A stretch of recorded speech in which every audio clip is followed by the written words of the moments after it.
Hello, all my wonderful aviators. RandomEd787 here. So, Bluebird Simulations has just released some new details regarding their Boeing 757. So, let's dive right into the details. Starting off, we now officially have the price for the 757, and I won't lie, it's a bit expensive. It's going to be $80 US. Now, granted, to be fair, it's not much more than, say, what PMDG offers with the 777, and to be fair as well, this is going to be a very high-fidelity aircraft. I don't know if it's quite study level. I haven't heard the actual development team say those words, but when you see the detail that's going into this plane, you'll be able to understand why. So you're going to be able to get two variants with the passenger version, the 200 and 300 with both engine variants, and the plane is going to be available on both Flight Simulator 2020 and 2024. And when it comes to where you can purchase the plane, you could either do it on Just Flight or through the Bluebird Simulation website. And now for those wondering when the plane might be released, unfortunately we still don't have any details on that, but I get why, considering how high fidelity this airplane is. But it could actually potentially be a ways off more than we think, because the detail they're putting into this plane, and the fact that for some of the devs it's a part-time job, and for others it's full-time, but they still say it is a passion project and they're really dedicated to making a quality product. But it's even worse, unfortunately, for those of you who are on Xbox. Apparently the wait's going to be even longer, because the initial release is going to be followed by an Xbox release several months later down the road. So a bit unfortunate, but I got a good feeling that this airplane is really being handled with a lot of care.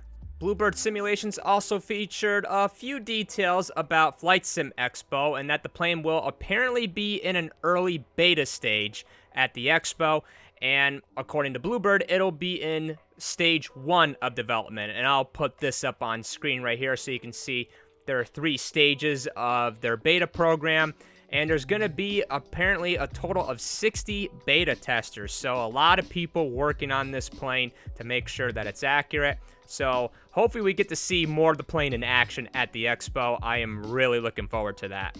Okay, now let's get on to the really juicy stuff, and that's the details and features of the Boeing 757. This is where I get really giddy and geek out quite a bit. So, the plane is going to feature over 450 sound samples in the cockpit, which is just insane. I can't imagine the immersion level that's going to be in this jet. And the team has also brushed up on hundreds of animations in the cockpit to make sure they're accurate. And when it comes to the engine start procedures, they're going to be fully simulated. For example, if the pack airs are on, there won't be enough bleed air to start the engines.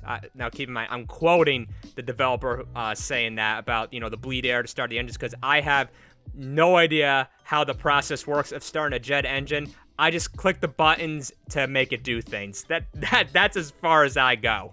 And the Bluebird Simulation 757 is also going to feature a cabin which is apparently beta ready, and will have 3 different lights that you can control to dim or brighten the cabin.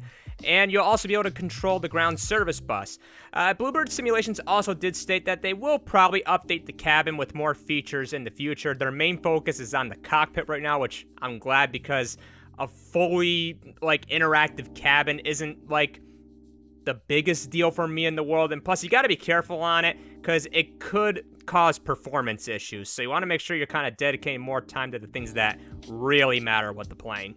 This next feature, I'm not going to lie, kind of blows my mind, but the plane is going to feature at least 200 working circuit breakers, even though there are 500 that are mapped. But the fact that they're even putting in working circuit breakers at all is just insane. It's not even something that's really technically necessary for a jetliner, but the fact that they're doing it, yeah, I could see why they're calling it a passion project. This is pretty insane.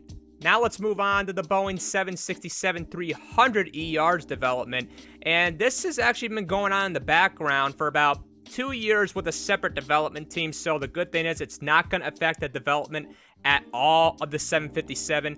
And the good thing is it's not going to take as long to develop, because the team already has the code base, and once the whole dev team is done working on the 757, they can put all resources into the 767. And as for the 767-400, it is going to be worked on at some point, but that's all we have on it. But the fact that they're even making a 767, I'm just thrilled about that to begin with. Well, that's going to do it for this video, guys. All I could say is that the Bluebird 757 just keeps impressing me the more I see it. I literally cannot wait for this plane, but I urge these developers, please do take your time. We want to have a good quality product, make sure it's optimized, it performs and runs well, and that it's got all the details and bells and whistles that we need, because I've just been getting into more and more into jet flying a lot lately, more so than general aviation, which isn't usually like me, but I'm always looking forward to a new jet coming in the sim, especially if it's going to be as detailed as this. Anyways, guys, let me know your thoughts on the 757. Are you guys looking forward to it? And if you are, what is it about the plane that excites you the most? Let me know in those comments below. And also be sure to leave a like and subscribe if you want to see more. And until the next video, guys, peace out and happy flying.